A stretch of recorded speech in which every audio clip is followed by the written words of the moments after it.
sein du paisible campus d'Aalland, dans les couloirs immaculés de l'université, réputée pour ses départements d'ingénierie et de mathématiques appliquées, une révélation fit vaciller les certitudes, ébranler les préjugés et bouleverser des dizaines de vies.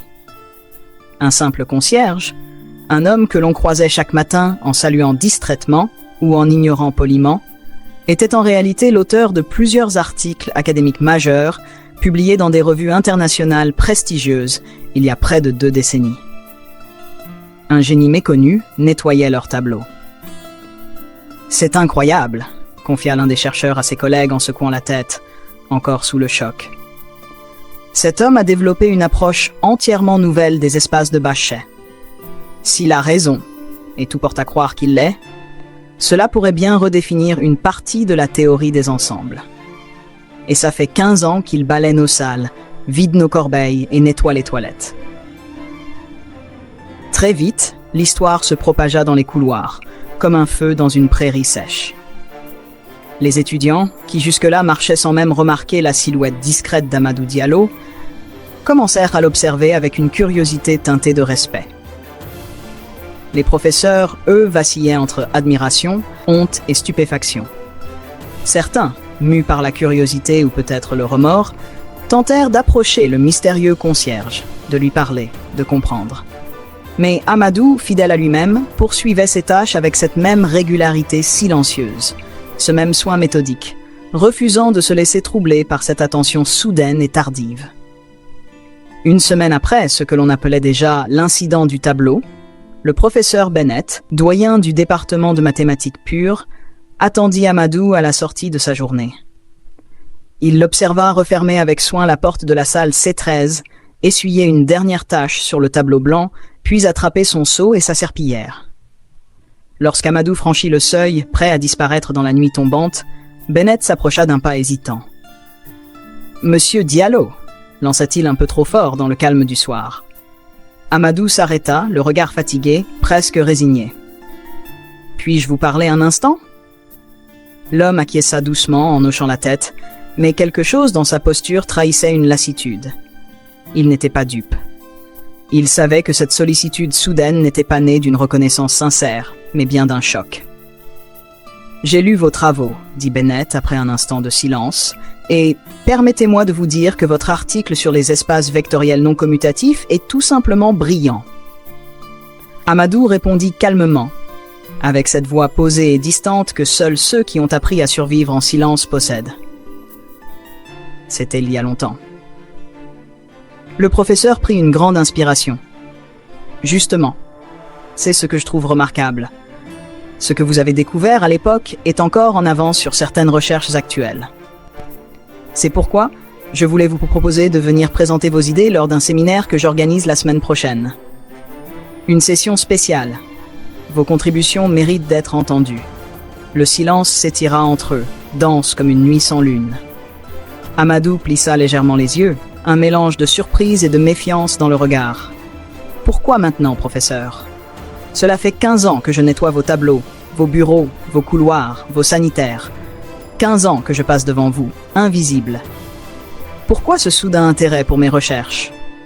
La question, tranchante comme un éclat de verre, coupa Bennett dans son élan. Il bredouilla quelques mots avant de laisser tomber les masques. « Je ne vous avais jamais vraiment vu. Je veux dire, je vous croisais, bien sûr, je vous saluais parfois, mais je ne vous regardais pas. C'est une faute impardonnable. Je le reconnais. » Un silence plus lourd encore s'abattit. Amadou soutint son regard longuement, comme s'il cherchait à sonder son âme, à mesurer le poids de ses remords. « Je vais y réfléchir, » répondit-il enfin, sans hâte. « Je vous donnerai ma réponse demain. » Ce soir-là, dans le modeste appartement qu'il partageait avec sa femme Fatou et leurs 2 enfants dans un quartier périphérique d'Aalland, Amadou resta longtemps éveillé. Assis à la petite table branlante de la cuisine, les mains croisées, le regard fixé sur un cahier jauni, il pensait. Il se revoyait, 20 ans plus tôt, jeune doctorant dans une université européenne, plein d'espoir et d'ambition, parlant de topologie et d'axiomes avec une passion dévorante. Et puis, les papiers non renouvelés, les portes qui se fermaient, les regards qui changeaient, la précarité, l'exil silencieux, la nécessité d'un travail, n'importe lequel, pour nourrir une famille. Mais jamais il n'avait cessé de réfléchir. Les équations vivaient encore en lui, palpitantes, tapies dans un coin de son esprit. Il griffonnait encore sur les marges de vieux carnets, élaborait des démonstrations pendant qu'il passait la serpillière, formulait des hypothèses entre deux rotations de chaises.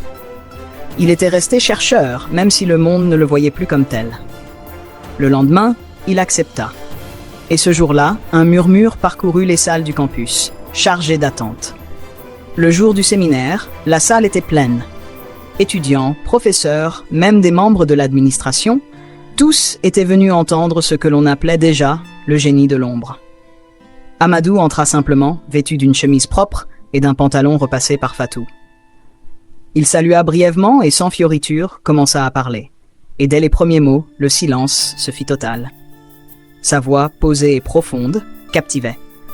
Il déroulait ses idées avec une clarté saisissante, rendant limpide ce qui semblait complexe, ouvrant des perspectives nouvelles là où d'autres voyaient des impasses. Il citait sans notes, écrivait avec aisance, dialoguait avec humilité.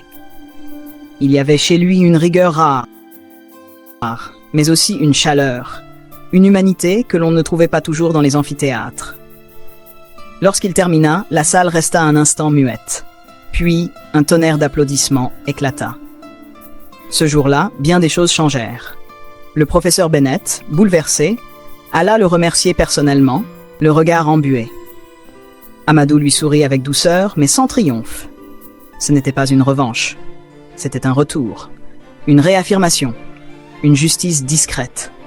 Dans les jours qui s'y affluèrent, collaborations, publications, conférences, mais Amadou refusa la plupart. Il restait humble, prudent. Ce monde l'avait oublié et il n'avait pas l'intention de lui courir après. Ce qu'il voulait, c'était transmettre, écrire, guider peut-être quelques jeunes passionnés comme il l'avait été. Il se remit à la recherche, dans les marges de son temps. Il continua à travailler à l'université, non plus comme concierge, mais comme assistant-chercheur invité. Et l'université, elle aussi, changea. On commença à voir différemment les agents d'entretien, les vigiles, les serveuses du réfectoire. Des regards s'attardèrent, des sourires sincères apparurent. L'histoire d'Amadou avait réveillé quelque chose, une conscience, une forme de lucidité. Car cette histoire, au fond, nous dit quelque chose de fondamental. Les préjugés sont des voiles opaques qui nous empêchent de voir la vérité nue.